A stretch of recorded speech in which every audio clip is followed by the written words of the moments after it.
cometeu uma atrocidade matando civis inocentes no ônibus. Ou seja, a violência ela só é capaz de gerar mais violência e não de finalizar ela, né? Então, uma ideia errônea e que para a população, repito, num tom de desespero, num tom de extremismo, né, em que ela passa a ver isso como única saída, ela passa a apoiar, sem muita consciência do que está apoiando, sem muita consciência do que está por vir, né? E aí, esse é o ambiente propício, esse é o ambiente ideal para que um modelo fascista chegue ao poder. E é isso, infelizmente, que a gente vem verificando no país, né? Um suposto líder político que abertamente defende tortura, abertamente se posicionou favorável a um torturador do período militar, a um candidato que defende o rearmamento da população, uma população que já é violenta por natureza, uma população que já traz consigo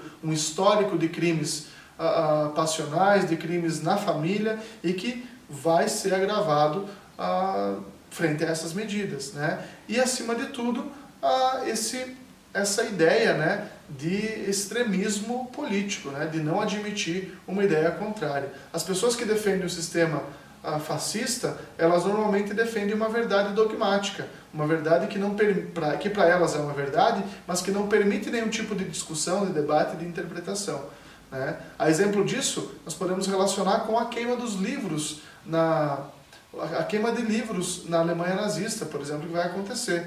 Grandes estudiosos que são importantes para além das suas ideologias, como Marx, como Einstein, né, entre tantos outros cientistas e estudiosos, tiveram seus livros queimados apenas porque ou eram judeus, apenas porque ou eram socialistas. E isso, do ponto de vista humano, é uma grande falha, é muito prejudicial para a humanidade que exista esse tipo de pensamento, né? E que, pior, seja apoiado por grande parte da população. Mas é dessa forma que o fascismo consegue emaranhar, né? Utilizando-se de duas características humanas que também acompanham períodos de crise. O medo, né? O medo faz com que os humanos tomem decisões questionáveis e que, por vezes, apoiem regimes duvidosos.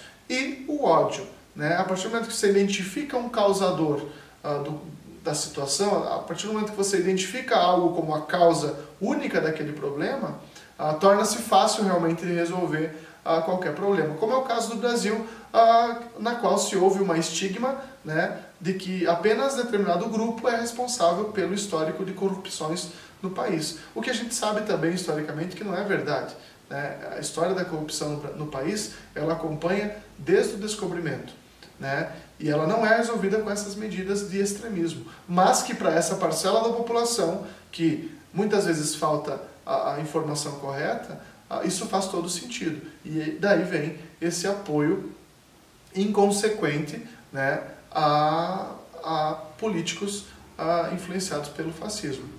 Para exemplificar isso de uma forma melhor, de como esses movimentos fascistas se aproveitam de momentos de crise, nós tivemos por anos e por anos e por anos existindo no Brasil movimentos neonazistas, carecas do ABC, movimentos aqui no Sul, e que não tiveram sucesso ao chegar ao poder.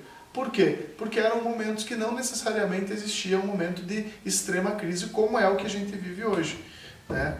Então, hoje se possibilita a existência desses movimentos exatamente por esse momento de crise. É necessário contar também que esse apoio ao fascismo à brasileira, ele não é de hoje, ele não surgiu do nada e não surgiu única e exclusivamente com esse candidato que está aparecendo ultimamente aí.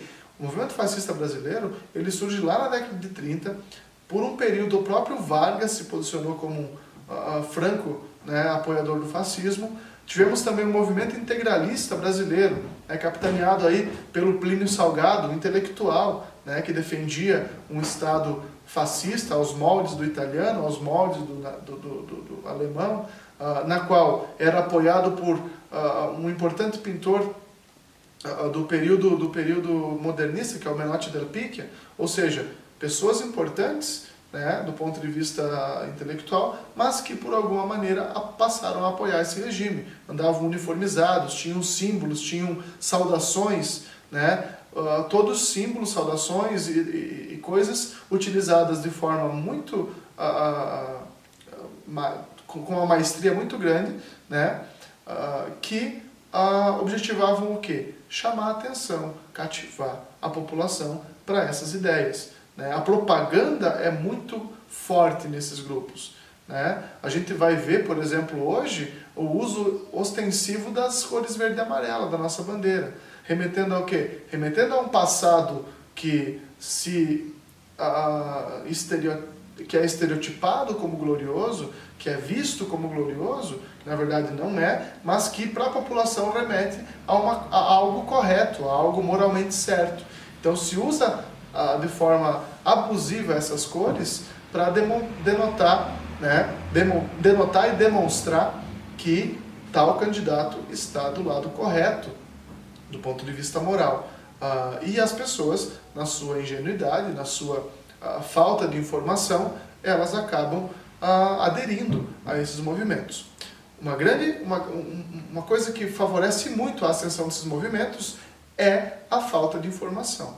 Fascismo se combate com informação. Informação correta, informação não tendenciosa, é lógico, mas uma informação que ajuda a desvendar esse processo, através do debate, através da reflexão. Algo que não é admitido nesses modelos fascistas, porque, né, acaba destruindo qualquer possibilidade deles de chegar ao poder.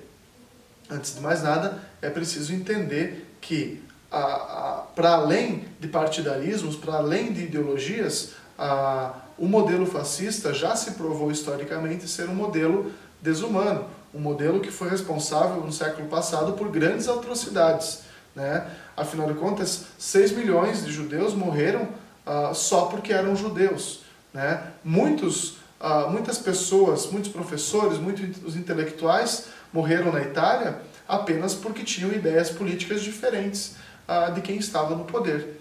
Então isso não pode ser argumento válido, isso não pode justificar a ascensão de grupos desse tipo ao poder. Eu não posso exterminar fisicamente um grupo ou uma pessoa apenas porque ele diverge das minhas ideias.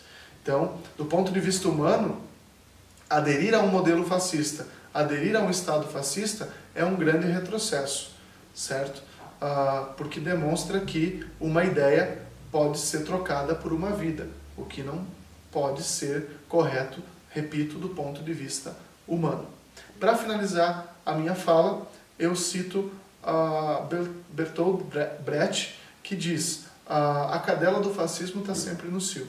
Ou seja, em momentos de crise, em momentos de instabilidade, sempre vai aparecer uma solução rápida e fácil, mas que nunca vai ser rápido e fácil, e sim vai acabar acarretando maiores problemas para aquela sociedade que a acolher. O fascismo se combate com informação, reflexão e conhecimento.